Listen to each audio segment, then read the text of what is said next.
Happy Valentine's Day.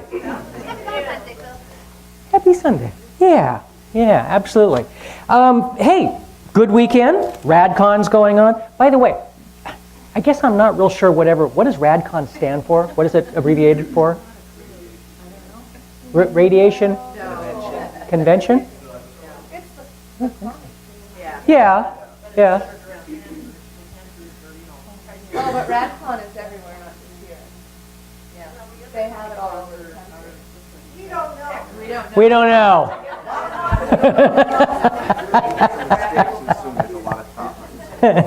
Okay, more sweatshirts, t-shirts. It took me 67 years to look this good. Not only sexy, but a grandma too. So, actually, I was here. Oh, The Walking Dad. Yep, I like it. All right. We do have a couple patron saints by the name of George Carlin and John Lennon. And John said if everyone demanded peace instead of another television set, there'd be peace.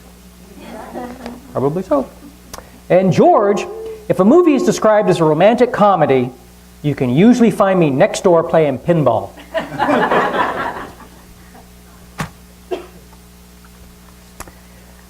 With the introduction of the Happy Meal, McDonald's became the largest toy distributor in the world.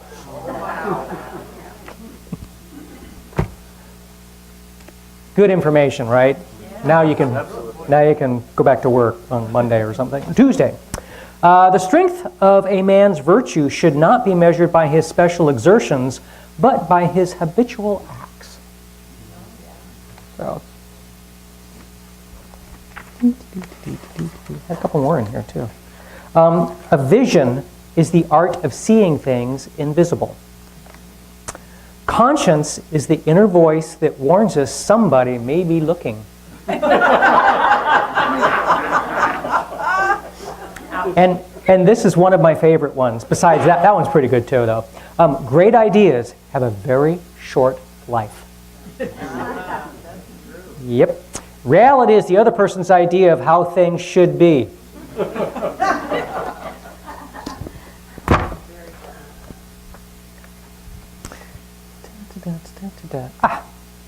Lively young men of the 17th century England developed a great passion for fast driving. With two teams of horses hitched to heavy coaches, they dashed about in a style that made old-timers shake their heads and wonder what this world was coming to. This newfangled sport required great skill in the use of the whip. No man was considered adept until he could flick a forward animal from below the lead bar without alarming the wheel horses. So in other words, to get it down, and yeah, it's pretty amazing actually. Oliver Cromwell excited great mirth when he had a crash in Hyde Park while driving 4 spirited animals recently given him by the court of Oldenburg. In this age of conspiracies, plots, and attempted rebellions, ever-swaggering bully prided himself on his prowess as a whippersnapper. Naturally, adolescent youths and small boys tried to imitate their elders. Gangs of rowdies, boys who today would be called juvenile delinquents, made a great commotion by continually snapping and popping their long whips. This practice was so general that by 1700, any upstart youth or presumptuous person was likely to be sneeringly described as a whippersnapper. So, now you know. My grandson was visiting one day when he asked, "Grandma, do you know how you and God are alike?" I mentally polished my halo and I said, "No, how are we alike? You're both old." The little girl was diligently pounding away on her grandfather's word processor. She told him she was writing a story. "What's it about?" he asked. "I don't know. I can't read." I didn't know if my granddaughter had learned her colors yet, so I decided to test her. I would point out something and ask her what color it was. She would tell me and was always correct. It was fun for me, so I continued. At last, she headed for the door saying, "Grandma, I think you should try to figure out some of these colors for yourself."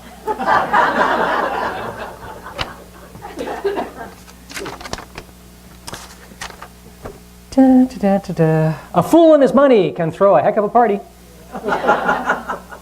When blondes have fun, do they know it? You're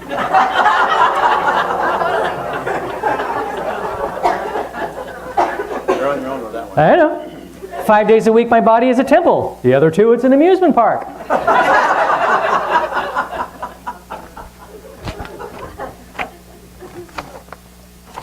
Okay. He's too young to care. Okay. I'm going to read one that'll get me in trouble. All right. No, this one really will. The love dress.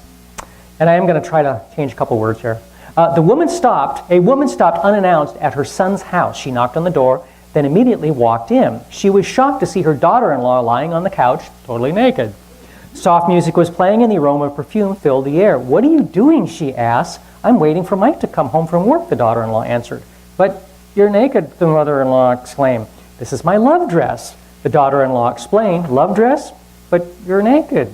"Mike loves me and wants me to wear this dress," she said. "It excites him to no end." And it goes on. The mother-in-law left. When she got home, she undressed, showered, put on her best perfume, dimmed the lights, put on a romantic CD, laid on the couch, waiting for her husband to arrive. Finally, her husband came home. He walked in, saw her lying there provocatively. "What are you doing?" he asked. "This is my love dress," she whispered sensually. "Needs ironing," he said. "What's for dinner?" He never heard the gunshot.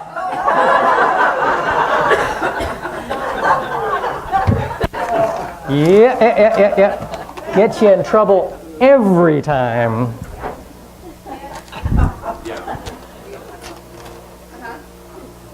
All right. We're going to sing one of our favorite Deneen songs. Sure. Yep, we just do them.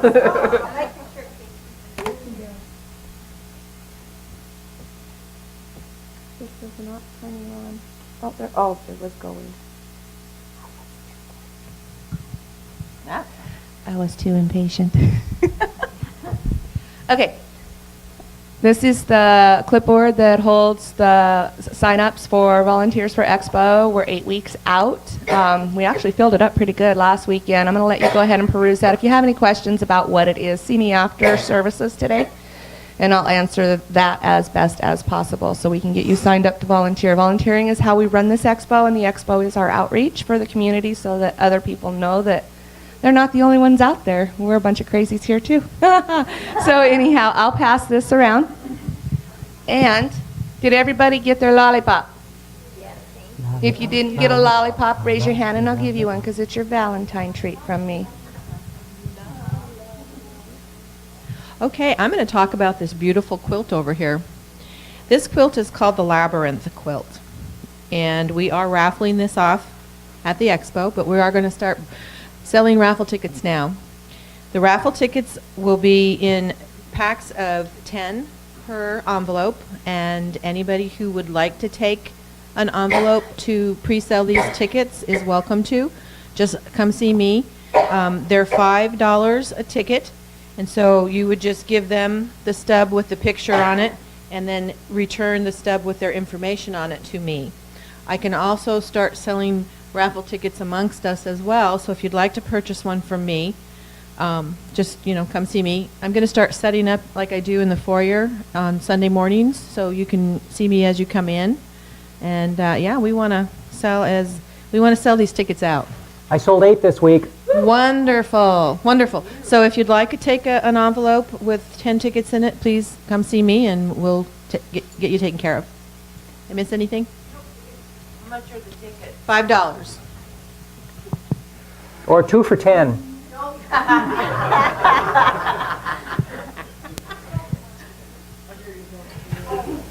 Wednesday night, 7 o'clock, right here.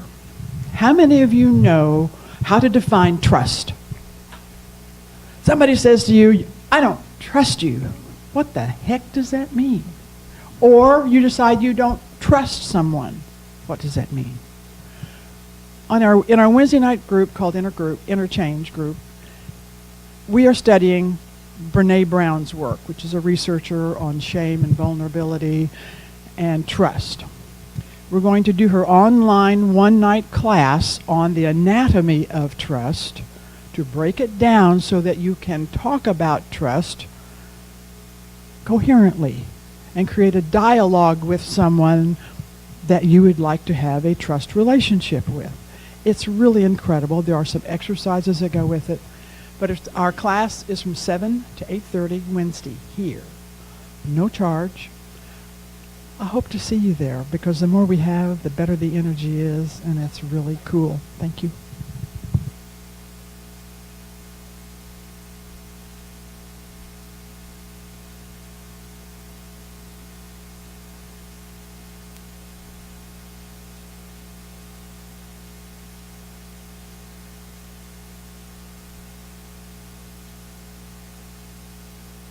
There is a dream in my heart, a vision I do see. It is you soaring higher. It is me. We are free. Hearts open wide. It is time to decide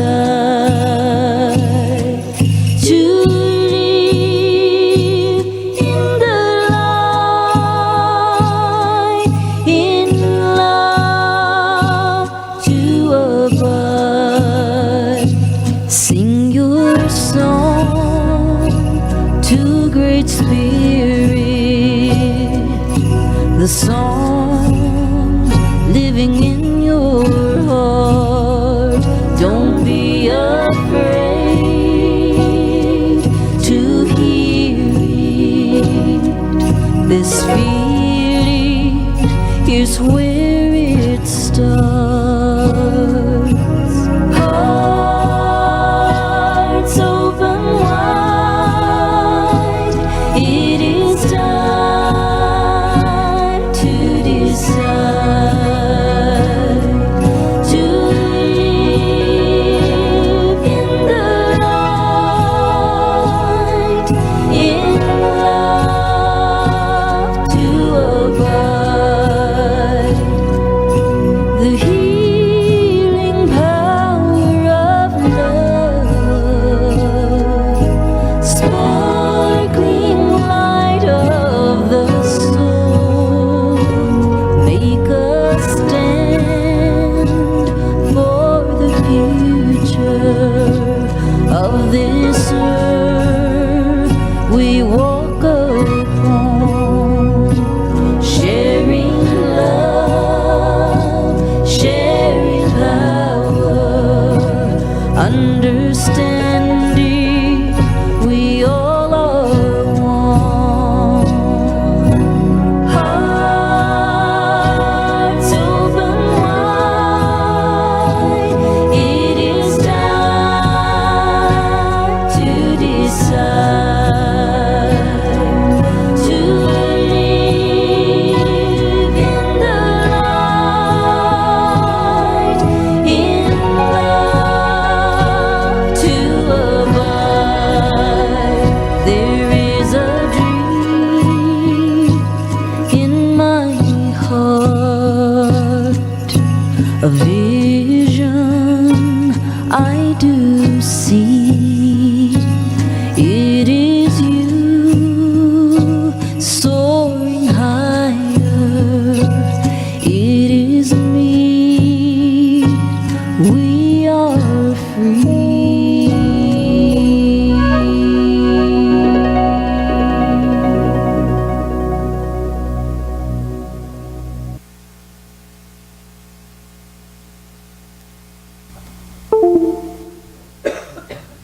I don't know if I have the technology to turn all of the bells and whistles off up here, but I'll try. Which is what here? That's that one.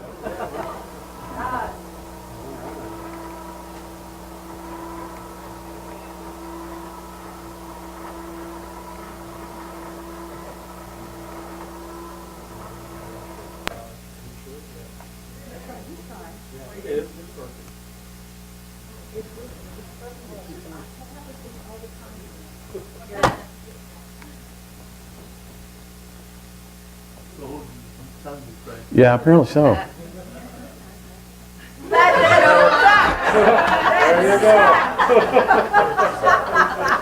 How do I follow that?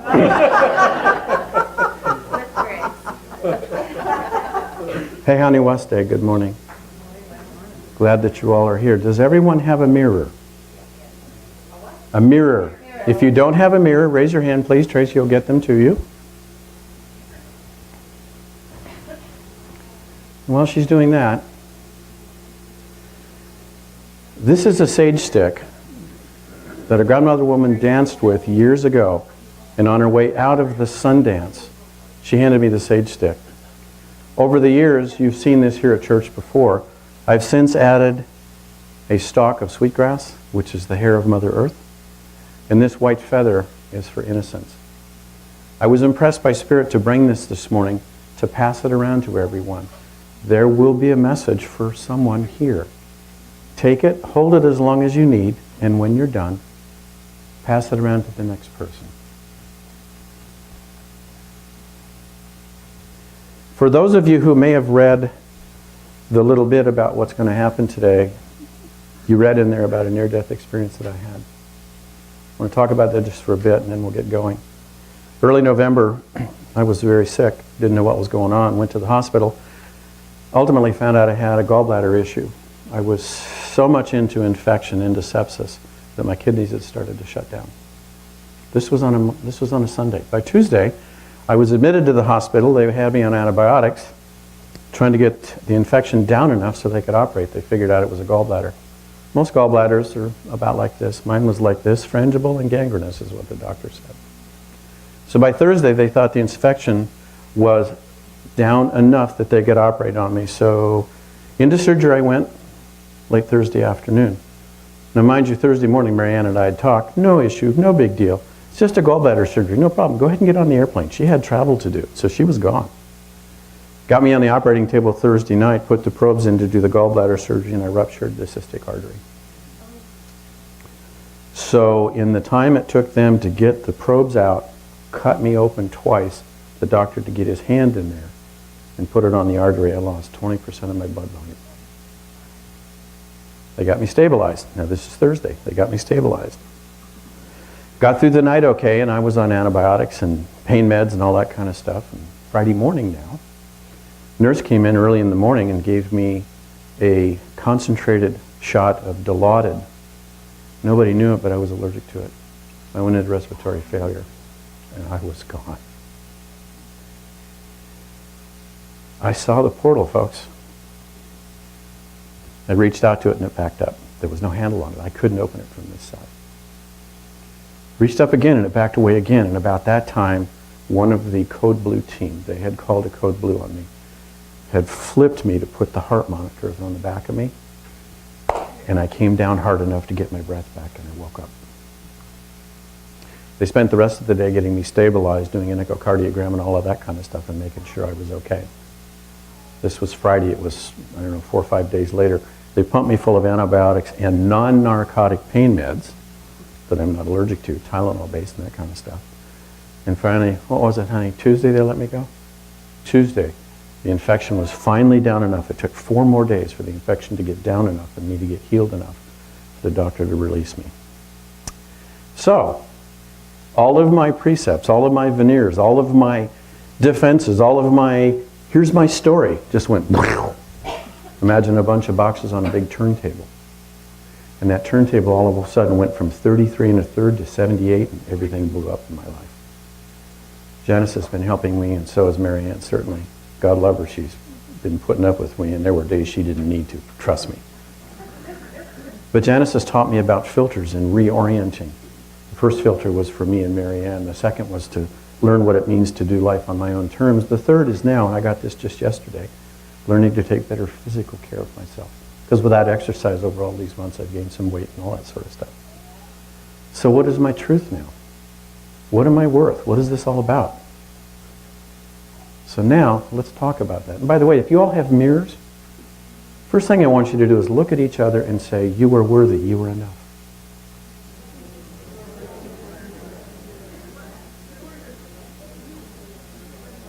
Now, Look in the mirror and say the same thing.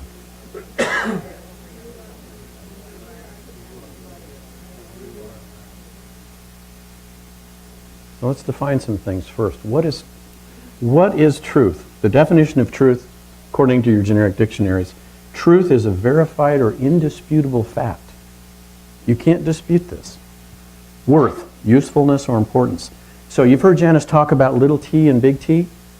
This is a big T day for all of us. And that big T is this. Each and every one of you are undeniably, each and every one of you is undeniably a person of worth and important. Doesn't matter what you think, doesn't matter what you do or don't do. Every one of us is worthy, every one of us is enough. And as we begin, consider this.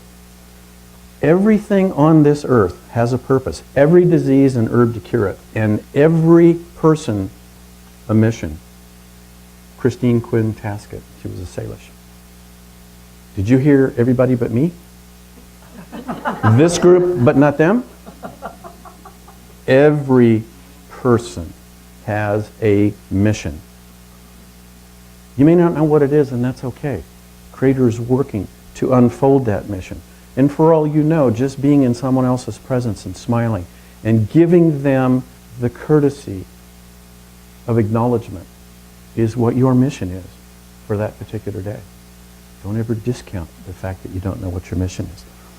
Goethe, who we all know better as Geronimo, said this: I cannot think that we are useless, or God would not have created us. It is that simple. And since Janice likes the idea of tools, there'll be some tools this morning that you can consider. The first one is this: learn to live life in the circle instead of on the stair steps. How many of us in life go up and down the stairs being better than or less than, striving for the next job, the next rung on the ladder, and all of that other kind of stuff? If we can learn to live in the sacred circle, then we are equal. Creator put that circle together in a way that allows us, no matter where we are on the circle, to be equal. Whether we're in the west for the dark place, or the north for the doctrine, healing, and knowledge, or the east for yellow for understanding, or the south for innocence. Wherever we are on the circle, we are equal to everyone else on the circle. The only difference is where we happen to be on that particular path in the circle. Nobody's better, nobody's lesser than anyone else. So, Dave Chief in Oglala, Lakota, he was a grandson of Red Dog. He said it this way: in the circle, we are all equal. When in the circle, no one is in front of you. No one is behind you. No one is above you. No one is below you. The sacred circle is designed to create unity. This is our sacred circle. And you may have read in the February calendar, this place to me is a safe place to be unsafe. When my heart and soul unravels, I can be safe until my heart and soul re-knit themselves in a better way. That's what community in the circle is all about. As a matter of fact, in this circle, you are allowed, not only allowed, but encouraged to trust your own heart with your own well-being. Who knows your heart better than you? Nobody does. So I would ask you to consider changing your life view from the constant up and down of the stair steps and begin to think of life as a circle around which we all travel. And again, it doesn't matter where you are on that circle. We are equal with everyone else. And you know what else? Our hearts are equal with every other heart as well. Okay, so every once in a while we begin to wonder whether we're worth it, if we're enough. But if we begin to wonder often enough, and then we begin to believe it, then the trouble begins. We find ourselves angry, anxious, non-functional, depressive, and all kinds of other kinds of things that you might want to consider. This is an old sage stick that was given to me by a grandfather. Years ago, a man was ready to kill himself. He was ready to leave this earth. And he, with some help, made a different choice. He went into the arbor and for 4 days and 4 nights with a large stalk of sage. He danced with this. And his prayer was that no one else would have to feel the way that he felt. When he came out of the arbor, the grandfather that I mentioned got a bunch of this. Many years ago, when I was with that grandfather, I was done. I was ready to end my own life. There was no reason to live. And the elder gave me this. He said, look, the next time you feel that way, you take a bite of this and you eat it to get that sage, to get that purification inside of you so that those depressive feelings and those kinds of things that would go away. I invite you after service, if you have any desire whatsoever and you want to take a bit of this to eat it, you're welcome to do so. Everything I've just talked about is all because we've either believed a lie that someone else told us, or it's a lie that we've told ourselves. How many of you can go from 0 to story that quick? All right? You know why we can do that? Is because over our lifetime, we've got 4 of these issues, and 5 of these issues, and 70 of these issues. It's like a little mailbox. I've got 4 in column A, I've got 3 in column B, I've got 2 in column C, I've got 1 down here in D. Maybe I need more of those over here in D. So when I tell my story, it's a really good one. And why do we do that? Is because when we go from 0 to story, what happens is we start picking these contributors. And by the time we get down to it, you end up in what I call a do loop. Here's all this evidence. I did it wrong. Well, obviously I'm not worthy. I'm not worthy because I did it wrong. See here? And you're picking all of this stuff as evidence. And you come to an illusory conclusion that you think is truth, and it's not. And then all of a sudden you begin to believe it and then you begin to act it out. And it's a lie. It's in your mind. It doesn't come from your heart. I got to tell you folks, I'm living what I'm talking about today. It's been a long, hard road back from this surgery. Marianne has been so graceful and compassionate, and she's done nothing that will have to cause her to go to jail. So it's all good. And by the way, this grading that I talk about, when you pick the contributors, essentially you're grading yourself. What's up with that? The grading generally comes from something we've been told by someone else, or something we believe about what we've been told by someone else. And I got news for you, it doesn't come from the heart. If you are grading yourselves or allowing someone else to grade you, it doesn't come from Creator. The only thing that comes from Creator is unconditional love. Take a look at the mirror again. What you see in that mirror is Creator's unconditional love. By the way, Don Miguel Ruiz, if you've not read it, it's called The Four Agreements. It's a wonderful little thing. And what he says in there is not to take anything personally. Anything you get from someone else is their version of reality. It's their dream. It's their perspective. And no one on this earth is able to have the same dreams and the same views and the same perspective of anyone else. You know why? It is not possible. You know why? Okute in the 19th century said, the reason Wankantaka does not make 2 birds or 2 humans exactly alike is because each is placed here to be an independent individual, to rely on himself or herself. It's about what we believe. It's about what we feel. It's about what we, in concert with Creator or higher power or universe, whatever phrase you want. I choose Creator or Grandfather. It's about us and Him, not about us and Him through somebody else. This is a direct line and a direct chain, and we can build it the way we want. First and foremost, we need to know who we are. Not what we do, not what we don't do, who we are. And when it is right to put ourselves first. Anybody in here comfortable with putting yourself first? You need to be. Because there are times when it is absolutely appropriate to put ourselves first, particularly when it comes to the point of making a decision of what story we're going to tell. We need to put ourselves first and remember that the truth of worth is love, and that's the foundation from which our stories need to come. not the lies of other, not the what we did, not what we didn't do, not the checklists of life. How many of you have a standard checklist from life? And when an issue goes down, oh yeah, that's that checklist. I'll pick 3 from this one. No, I don't need that one today. We do it just like this. And we go from 0 to story in a heartbeat. And then, oh, by the way, we have one more checklist as evidence to prove that we're not worthy because we didn't do it right. See, there's item 4A on that particular checklist. I missed that one. So obviously I'm not worthy. It's a lie. It's all about what we do and don't do. It has nothing to do with who we are. And that's what Creator cares about. And by the way, if you continue to struggle to maintain the what you do as the sense of your value, you will fail. You cannot. We cannot maintain what we do and what we don't do as a value place to live from. All we can do is maintain who we are. And we maintain that because of the love of Creator. I cannot tell you how many times I've struggled on what I did and what I didn't do. I failed here. Janice and I have talked about this. I failed X number of times on this column and 4 on, oh yeah, see my checklist? It's right here, Janice. See, Marianne, here's my checklist. What do you mean you don't think I failed? It's right here. Here's my checklist. That's a pack of lies that come from your mind out of habit from picking stuff that you've chosen to believe that others think is more important than you think is more important than yourself.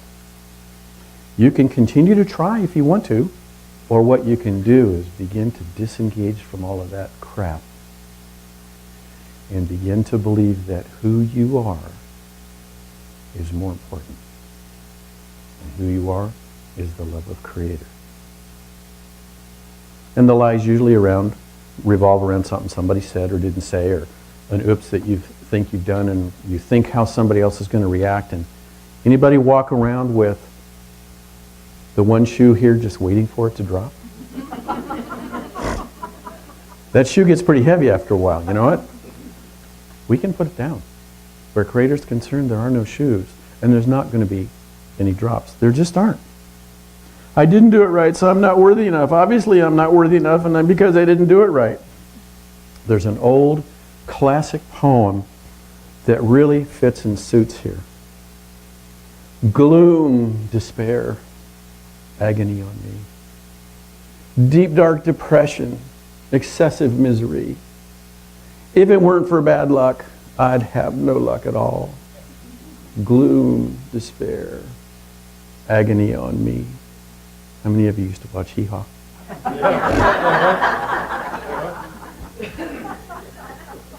You notice how well I did that. Obviously, I've owned at it in the past, right?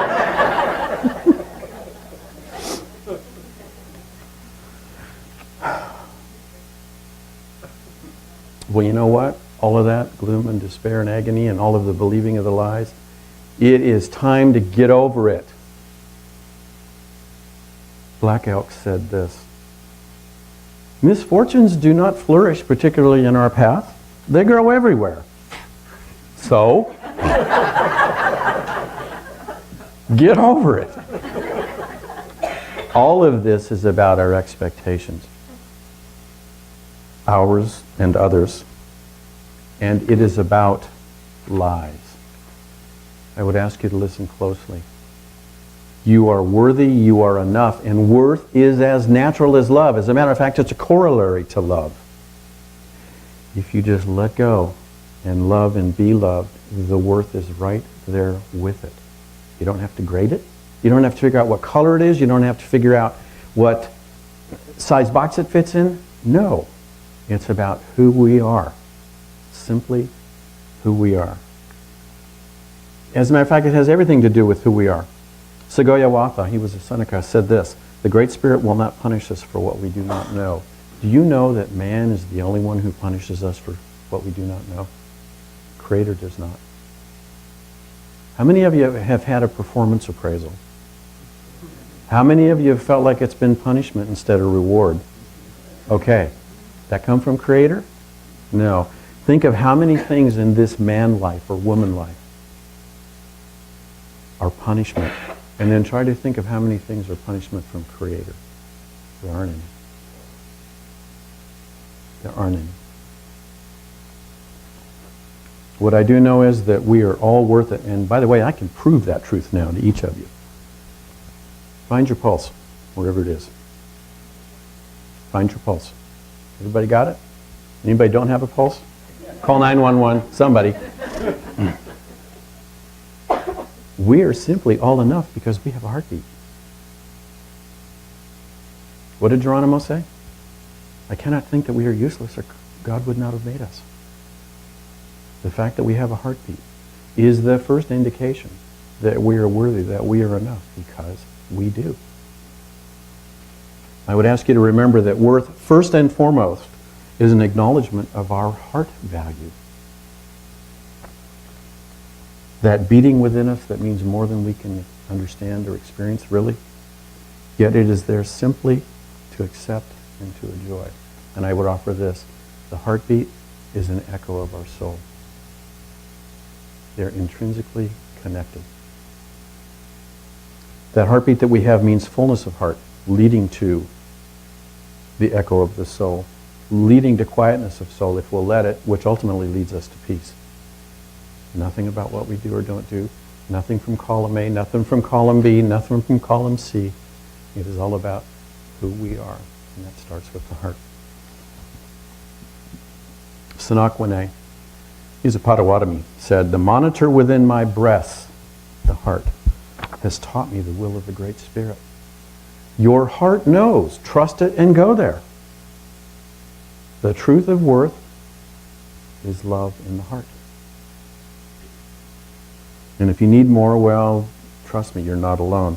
The Creator himself walks with us. Palangasi Koyawema Ahopi said it this way: "We do not walk alone. Great Being walks beside us. Know this, and be grateful." How many times have we heard about gratefulness from Janice? I don't know. 78 and 3, who knows? Bob. And by the way, with Creator, not with man, with Creator there are no expectations and there are no exceptions. Just acceptance. No grading, just unconditional love manifesting through peace. So how do we go from a natural state of love and worth to an unnatural learned state of unworthiness and unlovableness? Unlovableness? Something like that. The answer lies in who we're believing, and who we stopped believing, and who we continue to believe in the stories that we tell ourselves. So, ask yourself a question. Who do you believe? Those around you? The mind? Others? The performance appraisals? Those that other people create for us and those that we create ourselves. Those are called checklists. Or do we believe Creator, unconditionally, with acceptance and no exceptions? No expectations, except that we are. Nothing we do, just we are.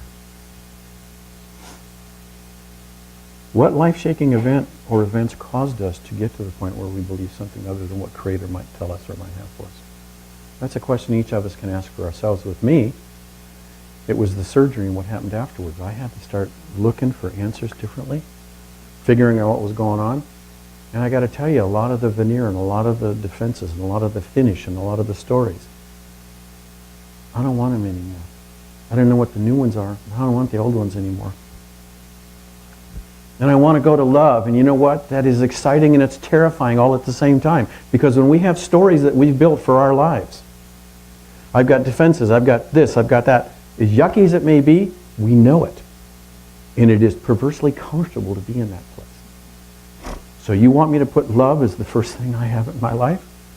Wonderful, but how do I get past that dark chasm to take that first step?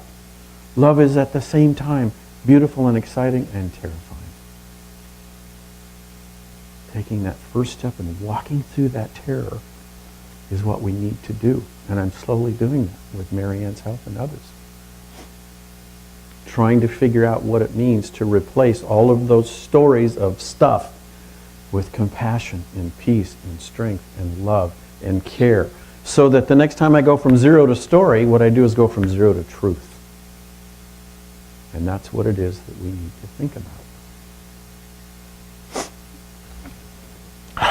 Why does it hurt so much? Why does it hurt so much of the time? It's because the lie of unworthy, the lie of not enough is like pouring salt in an open wound. And that wound will never heal until the truth of worth, and that is love, begins to take over.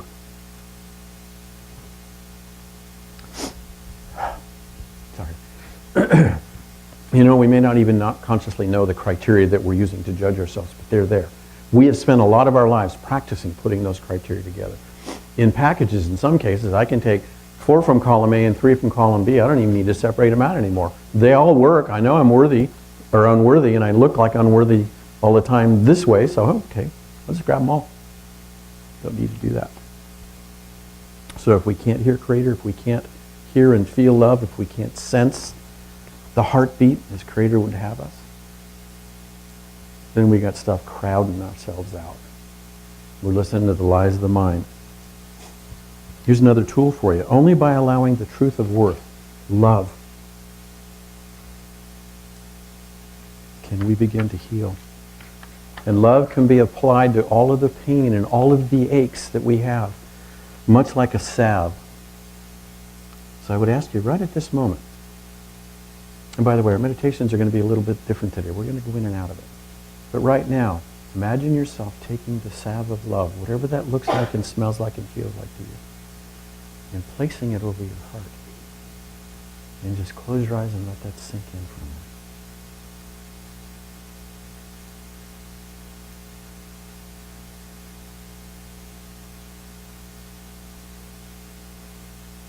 Let it soothe all the soreness of life that you now carry. Let it soothe all of the wounds. And know that it's there all the time available when you need it. All you need to do is ask Creator, and it's there.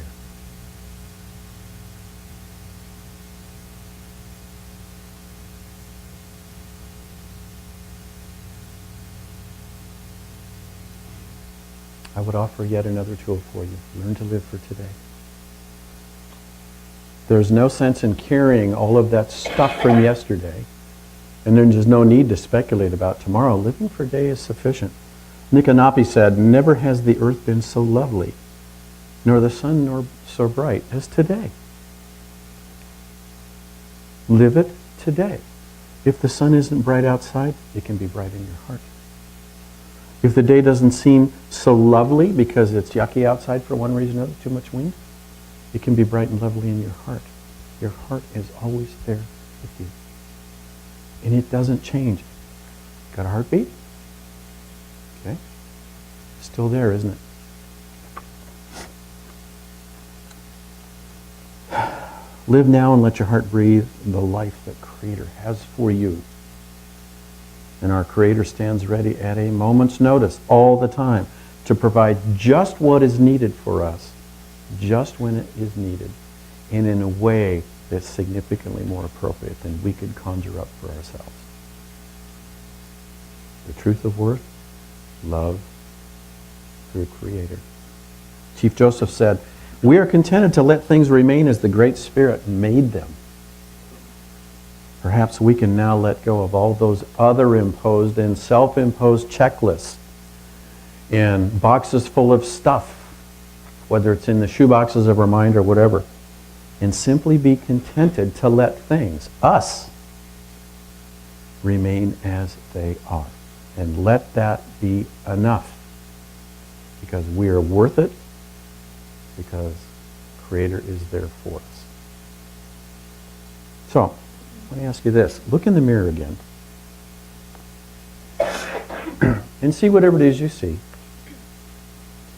And then I would ask you to look beyond the surface of that mirror and find the fear, the guilt, the anxiety, the checklist, and all of the stuff that's been put there.